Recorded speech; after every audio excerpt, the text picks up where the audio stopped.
the weather forecast with C3 Production. Good day, beautiful people, and happy to have you once again on the weather forecast. I believe you are having a good time.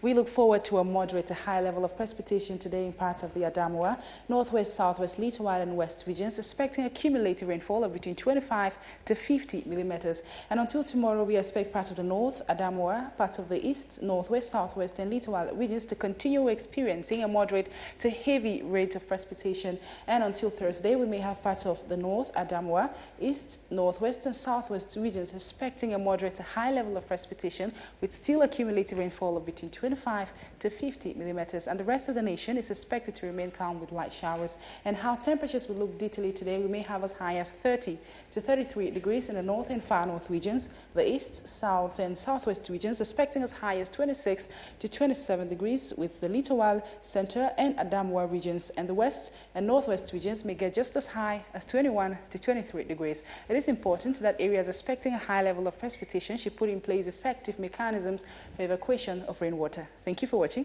and have a beautiful day.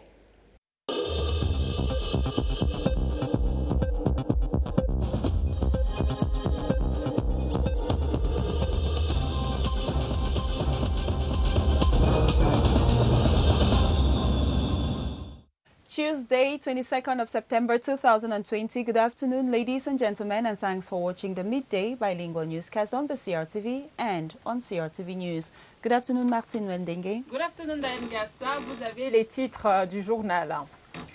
The leader of the CRM political party called on Cameroonians to take to the streets this Tuesday, September 22, to protest against the upcoming regional election and destabilize the country. We will make a tour of some regions of the country to get the pulse of their activities this day. And candidates for the December 6 regional and council elections have till midnight this 22nd of September to submit their files at the election governing body Elekam. We will bring you the atmosphere that reigns at Elekam a few hours to the deadline to deposit their files. And the 9th edition of the Fair to Exhibit Government's Action in Cameroon is underway in Yaoundé. This edition, which focuses on the transport sector, is currently taking place at the Yaoundé Multipurpose Sports Complex in Warda. And a battery of reporters are in the field and will be giving you updates from that end. And our guest this Tuesday is the Director General of the Investment Promotion Agency, Marthe Angeline Minja, who will be talking about the 9th edition of SAGO. Our feature page will take us this afternoon to Mbalmayo in the Centre region to meet a rather unusual artist who, through his tact skill, constructed different objects and houses in bottles. 34-year-old Sylvain Enyege is a genius who will unveil his art towards the end of this newscast.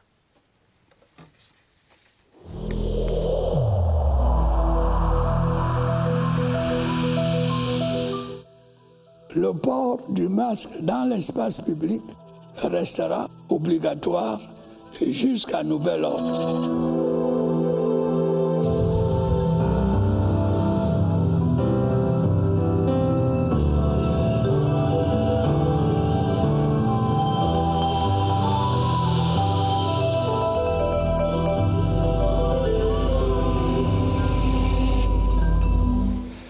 Madame, Monsieur, merci de regarder le 12 sur la CRTV. Votre fidélité nous honore. Appel à l'insurrection. La cité capitale Yaoundé est plutôt calme ce 22 septembre, mardi.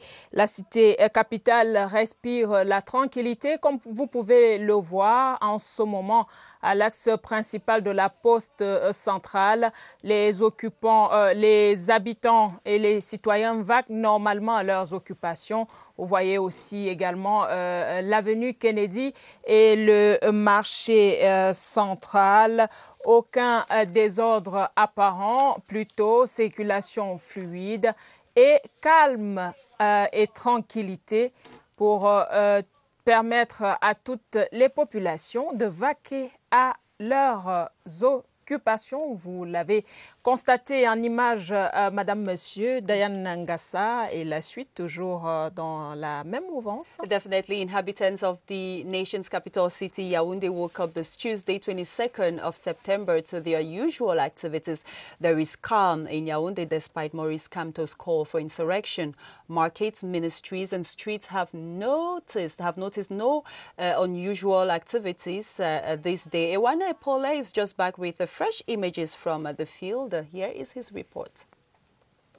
Yaoundé city dwellers have not yielded to Kamto's call for protest this Tuesday, the 22nd September. The streets are busy with people carrying out their activities normally. The place is calm.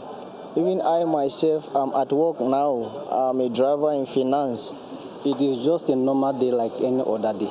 People are trying to come out with their own analysis that there are going to be a manifestation today. It is the same situation in markets of the nation capital. Meanwhile, all ministries, para-public and private structures are open with everybody busy at work. Today is a normal working day. That's why you see me. I've come to work, and people have to come to work. If anybody stays in his house and does not go about his normal day-to-day activities, it means he's listening to an illegitimate president. To ensure the security of persons and their property, law enforcement officials have been deployed to all public places in the city of Yaoundé. On everyone's lip this Tuesday is how have Cameroonians reacted to the call for insurrection by the CRM political party. Our reporter Constantine Mbom patrolled some strategic streets in the nation's capital city, Yaoundé, and says all is normal with the city dwellers going about their duties.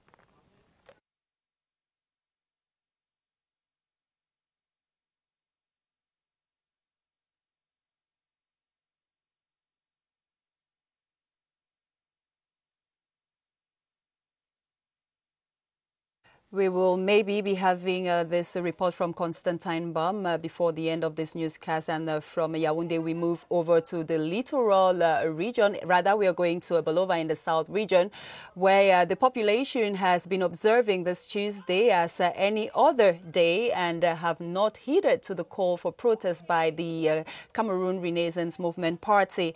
Denizens in that part of Cameroon are condemning any effort aimed at jeopardizing public order while going about their activities. Our reporter Clarence Aze tells us what exactly is happening in Bolova this morning. The streets of Bolova in the early hours of this Tuesday, September 22nd, 2020. People going about their routine activities. The ambience is the same in markets, garages, car parks and drinking spots. They have paid a deaf ear to the CRM call. I'm going around. There's nothing different from the usual days. So everything is going on well. I've not noticed anything. And for the calls, I don't even know what they're talking about. It doesn't concern me. The forces of law and order can be seen at conspicuous road junctions and others parading around the town to crack down on anyone who succumbs to the insurrectionary call. Some say elections remain the legitimate way to ascend to power, and so they cannot partake in any street protest. They passed through the elections before taking power. It's not when people will go outside that the people will be warned or something like that, that they don't take power through war. People who are trying to disturb, as he said, they should be punished according to law, but because I've already told my people that no any other person to convince them to go out. Reports from other parts of the region say no such manifestations have been recorded. The people of the south have chosen the way of peace, which of course is the right path to emergence. One day we finally get Constantine's bomb report. He went to the streets to see exactly how Cameroonians woke up this Tuesday morning. Let's get his report.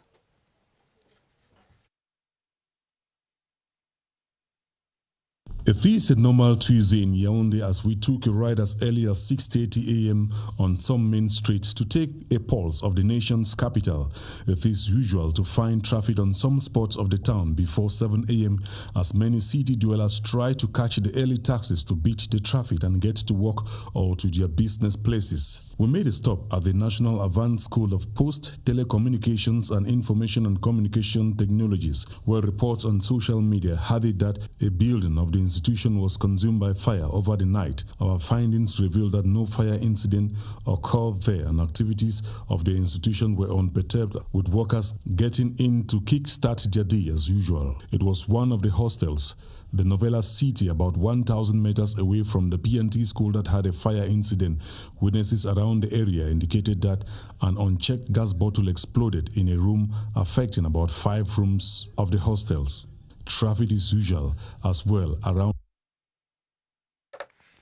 And we go over to the littoral region where some militants of the Cameroon Renaissance Movement Party who planned a nationwide protest in Douala have defied government's order and marched across the city. However, forces of law and order in the city have dispersed the crowd. Our littoral regional correspondent Alphonse Abongwa-Achu is standing at the NDÅG-KOTI market where the protesters filed past. Hello, Alphonse. What is the situation as we speak? Good afternoon and welcome to NDÅG-KOTI, one of the hottest spots in the city of Douala. This is one of the markets where forces of law and order are lit up everywhere virtually to ensure that peace and serenity reigns in this particular part of the city. It is a high converging point for most of the people here who cross the city to go either to Bonanjo, Aqua and other parts of the city. And so forces of law and order have been deployed in this particular market to ensure that those who are planning to protest should not go beyond the bounds. A couple of minutes ago, some protesters of the CRM party marched past this area, but the forces of law and order ensured that they dispersed the crowd. For now, there is relative calm that has returned, and the people are still very cautious not to do anything that will compromise their security. Some media organs are also here to ensure that they have a minute-by-minute coverage to relay the information here in NDÅG-KOTI. And we also have some trade unions of commercial motorbike who have told their members not to go out today, just to ensure that there is peace and tranquility in the city of Douala. For now, we are going to be bringing you updates of this day, which promises to be more palpitating than people expect. Alphonse Abongwa-Achu for CRTV News in Douala. Merci à vous, Alphonse Abongwa. Et nous recevons à présent sur ce plateau Lucrèce Mbenga, grand reporter à la CRTV. Lucrèce, bonjour. Bonjour Martine-Noël.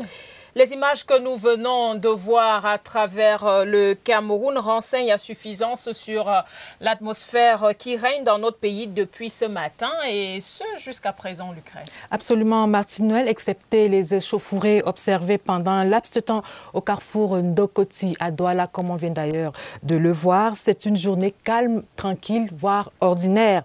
Toutes les activités prévues, institutionnelles, administratives, commerciales et privées se déroulent sur l'ensemble du territoire national. Le salon de l'action gouvernementale a bel et bien ouvert ses portes à Yaoundé. Les marchés sont ouverts. Les mototaxis et les taxis circulent normalement. À Bafoussam, dans la région de l'Ouest, les travaux de réhabilitation de la voirie urbaine se poursuivent normalement. Les forces de l'ordre sont présentes et rassurent dans tous les carrefours et sont prêtes à intervenir si besoin est. À l'étranger, des sources généralement bien informées nous signalent que dans les représentations diplomatiques, les personnels restent mobilisés. Mais Lucrèce, il y a comme une tentative de manipulation sur les réseaux sociaux avec les images qui circulent depuis le matin. Tout à fait, Martine-Noël. Il y a bel et bien une tentative de manipulation à travers la diffusion des fausses vidéos sur la toile. C'est le cas, par exemple, de certaines images de NDÅG-KOTI. Sur certaines, on voit des élèves en tenue. Or, nous sommes bel et bien à 2 semaines de la rentrée scolaire. le cas des vieilles images du marché Big Mop à Bafoussam. Ce matin, comme vous pouvez donc le constater, donc les commerçants continuent donc de vaquer à leurs occupations, mais toujours dans le registre de la manipulation. On peut noter le pire. Mais Yaoundé respire le calme et la sérénité.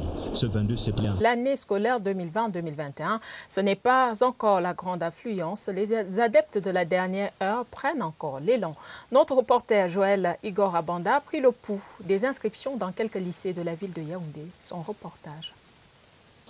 Cela fait déjà 3 semaines que les inscriptions dans les établissements scolaires des enseignements secondaires ont officiellement démarré au Cameroun. Ici au lycée bilingue des SOS, à 13 jours de la rentrée scolaire 2020, on n'a pas encore dépassé le cap de 10% d'élèves inscrits pour le compte de cette année scolaire. Comparativement à l'année passée, la 3e semaine qui était à 7,36% des inscriptions. Les parents d'élèves traînent encore le pas. C'est aussi le cas ici au lycée d'Anguissa où les aménagements sont effectués en ce moment pour accueillir les élèves. Mais pas grand monde ce mardi matin à la scolarité. À la veille de la rentrée 2020-2021, nous devons dire que les inscriptions ont commencé timidement, mais au fur et à mesure que les jours passent, le rythme augmente. Nous sommes passés la semaine dernière à environ 150 et à la fin de la semaine, jusqu'à hier, nous sommes à plus du double. Nous sommes à plus de 330 inscrits. Encore moins de 2 semaines et les élèves des enseignements secondaires reprendront le chemin de l'école pour le compte de l'année scolaire 2020-2021. And we continue talking back to school preparations in this newscast, and in Yaoundé, primary, secondary and even higher institutions of learning are getting set for the D-Day amidst the COVID-19 pandemic. Our reporter Victor Siga visited the government high school Anguissa and government bilingual high school Esosia in Yaoundé to see how things are unfolding ahead of the new school year.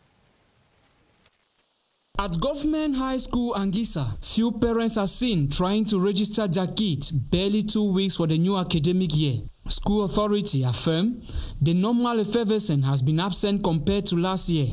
The atmosphere of registration is timid, but we think that parents came progressively to do it. We have now more than 315 students registered. Meanwhile, the story is different at Government Bilingual High School, ESOS. We are told there have been affluence of parents since enrollment started. A week and a few days toward the start of the new school year, we are 10% of students who have registered for the 2020-2021 school year.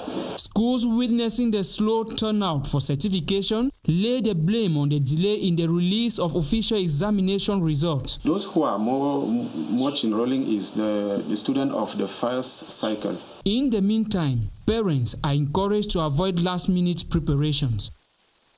Because we know that on the 5th of October, it will be back to school. And we take you to one of these stories in our headlines. We are talking about the regional election. Today is a deadline set for the candidates to deposit their list for the December 6 regional elections. The law stipulates that this be done 15 days after the convening of the electoral colleges. To get a clear picture of what is actually happening right now, we head to Elekam branch in Fundi, where Beatrice Losamba is standing by. Hello, Beatrice. Tell us, have they started receiving a list in this branch?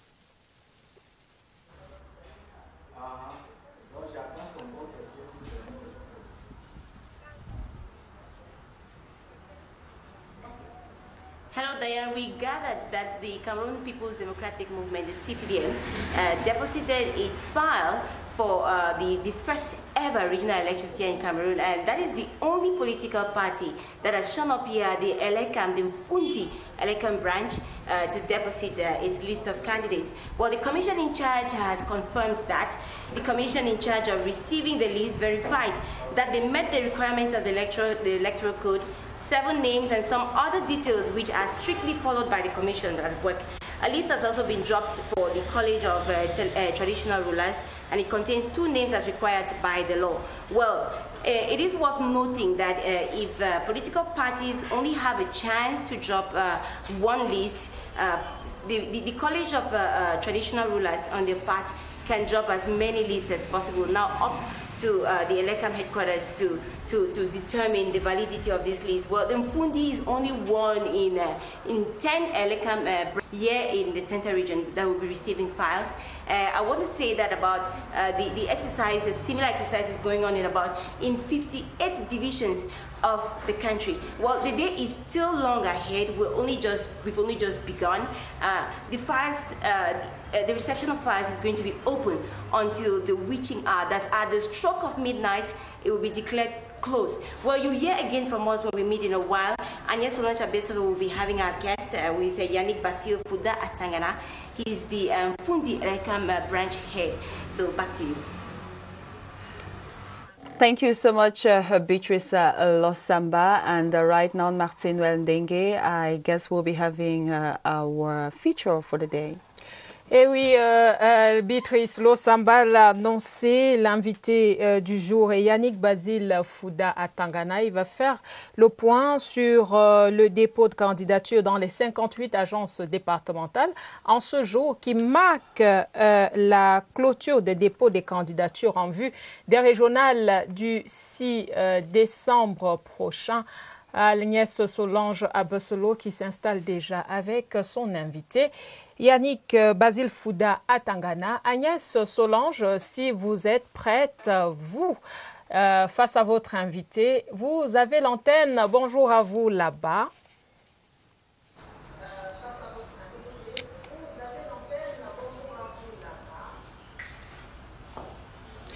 Bonjour Martine Noël, effectivement nous sommes en présence de notre invité un jour spécial ici à Elections Cameroun puisque c'est le dernier jour de dépôt de candidature. Bonjour et bienvenue à la CRTV. Bonjour, merci à vous. Alors c'est un suffrage indirect, on l'a déjà dit. Quelle est la procédure de dépôt des candidatures aujourd'hui? Oui, la procédure a été allégée. Nous avons mis en place plusieurs commissions, à l'instar de la commission d'accueil, celle-là qui s'assure du respect strict des mesures barrières dans la lutte contre le Covid-19 éditée par le gouvernement. Et la deuxième commission la plus importante est la commission de réception des candidatures. Et à cela, dès que le mandataire a déjà été passé par la commission d'accueil, il est orienté vers la commission de dépôt de candidatures. Et combien de candidatures, combien de listes avez-vous déjà reçues depuis la convocation des collèges électoraux? À ce jour, le département du Mfundi a reçu 2 listes. Une, la liste du commandement traditionnel, et une liste du Rassemblement démocratique du peuple camerounais, abrégé RDPC, des délégués des départements. Alors, comment reconnaître donc qu'une liste est admissible ou pas? Une fois le mandataire installé devant la commission de réception des dossiers de candidature, nous avons ce qu'on appelle des bordereaux de réception. Donc, avec le mandataire, on vérifie à travers ces bordereaux-là que les pièces sont vraiment conformes et le nombre exact selon le code électoral du Cameroun. Donc, ce qui fait que quand le mandataire arrive, la commission de réception lui montre les documents qu'il doit remplir. De quoi est constitué un dossier de candidature? Un dossier de candidature est composé déjà d'une déclaration de candidature qui est délivrée en triple exemplaire. Et cette déclaration est accompagnée de plusieurs pièces, à savoir par exemple l'extrait de casier judiciaire, une attestation d'inscription sur liste électorale, un certificat de domicile et le cautionnement du trésor public. Alors, l'élection des conseillers régionaux, une toute première au Cameroun, une première expérience aussi pour Elections Cameroun. Quelle est la différence avec les autres scrutins? La différence majeure est celle-là, parce que vous savez qu'on a un nouveau collège électoral qui apparaît, c'est celui de l'élection traditionnelle. Donc, ça sera la première expérience dans les élections au Cameroun. Voilà, Martine Noël, c'est la fin ici au siège, donc à l'agence départementale du Fundi pour Elections Cameroun. On l'a dit, c'est depuis 7h30, dernier jour de dépôt des candidatures. Les bureaux, les agences vont fermer à minuit. Ici, on continue d'attendre les partis politiques et les chefs traditionnels. À vous l'antenne. Merci à vous, Agnès Solange Abesselo, Madame, Monsieur. Ainsi se porte le Cameroun en ce mardi 22 septembre, du moins pour ce qui est de la mi-journée. Merci d'avoir regardé. Merci à toutes les équipes. Dayan Gassa et moi-même revenons demain lorsqu'il sera 12h, même chaîne, même lieu. Et nous allons certainement vous proposer demain votre page magazine annoncée en titre. Dayan Gassa, see you tomorrow, Midday. See you tomorrow, Martin. Well, have a beautiful day in the company of our programs.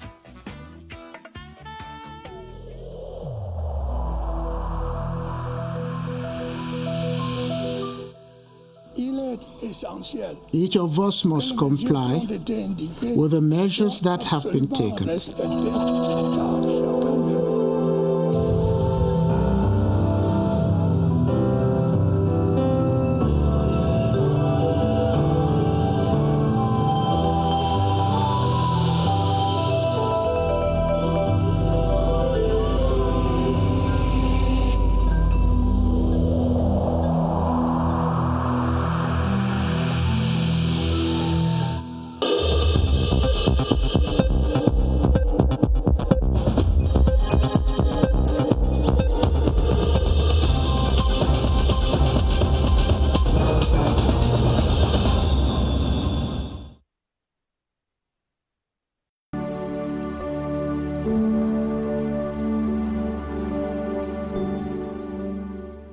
Pour réaliser de grandes choses dans la vie, faites de petits gestes tous les jours, comme les 1, 2, 3 avec Colgate. 1, réveille-toi, réveille-toi. 2, brosse-toi, brosse-toi. 3, souris toute la journée avec une haleine fraîche et les dents. 4, souris toute la journée avec une haleine fraîche et les dents. Fais les 1, 2, 3 avec Colgate et assure-toi un avenir qui te fera sourire.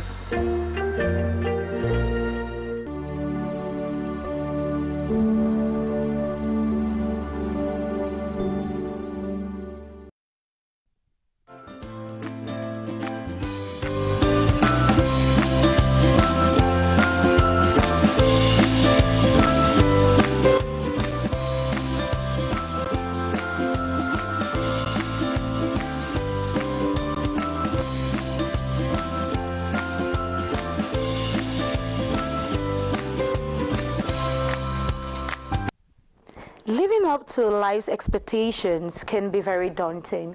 At times we let our problems, we let our challenges crowd and cloud our minds to the extent that we forget that we can smile, not to mention laughing.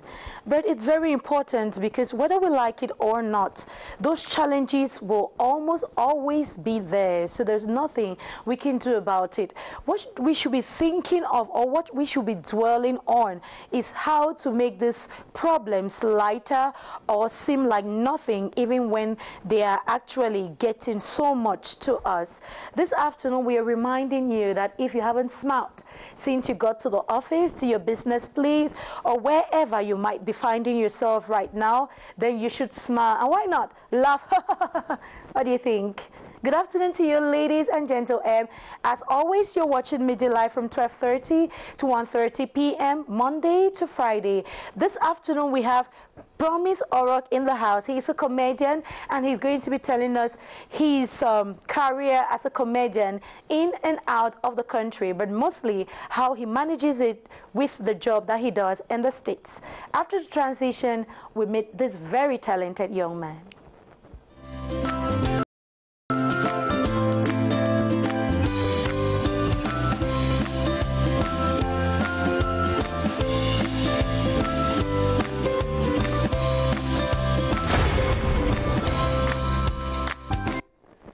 You know, I at times you wonder why things that you might consider as crazy are those things that trend on social media. Why am I saying so? It's because recently, let's say like 2 months ago, I spoke to a friend and we were discussing about something. And I mentioned, and the next thing she said was, let it kill you there. And I was like, really? Are you actually asking, or are you actually wishing me death or something? And it was later that I realized that there is this comedy that's all about killing you there. And I asked myself, what are we actually doing in and out of the country, especially as Cameroonians? Promise Orog is a comedian, as I told you before the transition, and there is a video of his that has been trending on social media. It actually has 6.5 million views. He's actually trying to dance like Michael. If at all you think that he succeeded, let us know, but that's going to be after watching the video.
Oh my.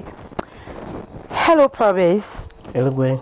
How are you doing? I'm good. Thank you for having me today. It's a pleasure having you on the set of MIDDAY Live. Now tell me, what were you doing in that video? I was like, let me give the general public, you know, Michael Jackson is a very great musician when it comes to world and music. And I was like, he's been gone for a while. Let me remind the people that we can still have some laughter through Michael Jackson. Yeah. And I was trying to do something on my own to make sure that the people should really see that, hey, this guy, he can not only talk, we laugh, he can equally dance and let us laugh. For the people who cannot see, when they hear, they will laugh. And the people who can see, who cannot hear, they can equally laugh because I'm doing comedy for everybody. Wow, that's a nice idea. I mean, so those who can just watch you, because comedy is all about saying something. So for those who are deaf and cannot get when you do comedy, then they can always watch you dancing and it will still make them laugh. That's right. That's wonderful. But Promise, tell me, I know you're from the Southwest region, but you actually studied in the Northwest region, precisely in PS Awing. What got you there? How did you find yourself there? Yeah, as a child growing up, my dad and my mom were in the Southwest region. Yeah. So my dad usually works in the Northwest region. So my dad took me with him. Okay. So we stayed there and I had to study there in PS Awing. Okay. So, and after, but you did not complete your education there. You came back to the Southwest region, precisely to Boya, where you completed your primary school, and then later moved over to GS Boya Town. Yeah, from primary school in the PS Awing, in Bamenda, in the Northwest region, I had to come down to the Southwest region where I started from class 4 to class 7. From there, I went to secondary school in GSS Boya Town from Form 1 to Form 3. And from Form 1 to Form 3, I left the GBH Chesmunya. From Form 4 to Upper State, where in Form 4 I became the school journalist for GBH Chesmunya. And from there, I moved to the university in 2013. Okay, please, Promise, you're too fast for us. You're really going fast. Let's just push the pause button there. There is something that you said that is very interesting. The fact that you became the school journalist. How did it happen? Because I'm used to the crowd. And when I was at the primary school, people said that, hey, this guy has a lot. And when I went to the GBH Chesmunya, like I said, I became the school journalist. I was given the latest update because, you know, as men and women, we all love football. And so I was given an update on the various European leagues and everything concerning the world as far as sport is concerned. Promise, tell me, I know you're from the Southwest region, but you actually studied in the Northwest region, precisely in PS Awing. What got you there? How did you find yourself there? Yeah, as a child growing up, my dad and my mom were in the Southwest region. Yeah. So my dad usually works in the Northwest region. So my dad took me with him. Okay. So we stayed there, and I had to study there in PS Awing. Okay. So. And after, but you did not complete your education there. You came back to the Southwest region, precisely to Boya, where you completed your primary school, and then later moved over to GS Boya Town. Yeah, from primary school in the PS Awing, in Bamenda, in the Northwest region, I had to come down to the Southwest region, where I started from class 4 to class 7. From there, I went to secondary school in GSS Boya Town from Form 1 to Form 3. And from Form 1 to Form 3, I left the GBHS Munya. From Form 4 to Upper State, where in Form 4 I became the school journalist for GBHS Munya. And from there, I moved to the university in 2013. Okay, please, promise, you're too fast for us. You're really going fast. Let's just push the pause button there. There is something that you said that is very interesting. The fact that you became the school journalist. How did it happen? Because I'm used to the crowd. And when I was at the primary school, people said that, hey, this guy has a lot. And when I went to the GBHS Munya, like I said, I became the school journalist. I was giving the latest update because, you know, as men and women, we all love football. And so I was giving them an update on the various European leagues and everything concerning the world as far as sport is concerned. Yeah, talking about the European League, there is something that is going to be starting real soon. So we want you to give us news about that. The various European leagues have kicked up in Europe, and the English Premier League just kicked the day one, I think it was Saturday, and we had some great fixtures and great results. And but Arsenal opened the day, they won 3 goals to nothing. Yesterday, Chelsea equally won, and the other day we had Crystal Palace against West Ham United, but Crystal Palace beat West Ham by 1 goal to nothing. And yesterday, I think Jose Mourinho of Tottenham Hotspur lost to Everton by 1 goal to nothing. So with this season, it is a new season, and we are expecting a lot. And I keep on following it and giving the updates where I'm supposed to give to. That is excellent. We actually have a sports journalist in the house this afternoon. Promise, that is so nice. So you get to follow sports a lot, especially football. Yeah, I get to follow sport a lot, especially football, because I love football, and football is my passion. And guess what? I can equally do it on the pitch. You can do it on the pitch, but I know you can dance so well as well. I do have a lot of talent. I can sing, I can dance, I can do movies, I can do comedy, I can play table tennis, all well. So in fact, you can do everything at the end of the day. Promise can do everything. But we're going to see, because that thing that you did with Michael Jackson's song is not what you're going to do on MIDDAY this afternoon. No. I'm ready so for that. When Gizo and Stephanie are going to start singing, you'll show us the real Cameroonian styles. Eh? I'll try. Okay. Bonjour Gizo. Stephanie.